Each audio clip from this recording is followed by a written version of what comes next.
आज 10 जुलैला जो पिक्चर आला एक्का, अक्षय खन्ना आणि सनी देओलचा, त्याबद्दल आपण होलसम चर्चा करूया की सिनेमा कसा आहे. तर बेसिकली जर पाहिलं तर सिनेमा हा फक्त सनी देओलचाच आहे. कारण जसं मी पूर्ण सिनेमा पाहिला आज 10 जुलै झालेला सिनेमा.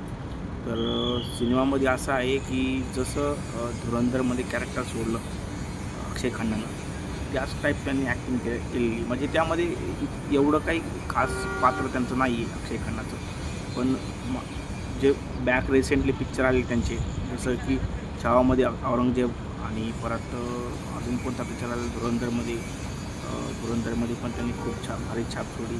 आणि परत अजून जर सांगायचं झालं म्हणजे की तुम्ही जे त्याच्या आधीचा पिक्चर आला दृश्यम 2मध्ये, त्याच्यामध्ये पण विलन साईड एकदम खतरनाक आहे. पण यामध्ये असं कॅरेक्टर एवढं दमदार नव्हतं त्यांचं. त्याच्यामुळं मग ॲक्टिंगवर त्यांचा असा काही प्रभाव पडेल असं काही नाही आहे. कारण त्याचं कॅरेक्टर लिहिलेलं तसं होतं. तर अक्षय खन्नाच्या ॲक्टिंगवर कोणताच असा हे नाही आहे की आपण बोलू शकू की त्यांचा ॲक्टिंग एवढी काही खास नव्हती त्यामध्ये. पण ते कॅरेक्टरच नव्हतं ॲक्टिंग वाईज. तर सनी देओल पण त्यामध्ये खूप भारी दिसला. त्यामध्ये त्यांची ॲक्टिंग भारी होती कारण त्यांचं कॅरेक्टर पण तसं होतं. तर लास्टचे जे तुम्ही 15 मिनटं पाहाल, 10 ते 15 मिनटं, ते खूप छान लिहिली. आणि स्टोरी अशी, आता स्टोरी जर सांगितलं मी तर तुम्हाला पूर्ण रिव्हील होऊन जाईल. तर मी तुम्हाला स्टोरी सांगत नाही. पिक्चर छान आहे, काही प्रॉब्लेम नाही त्यामध्ये.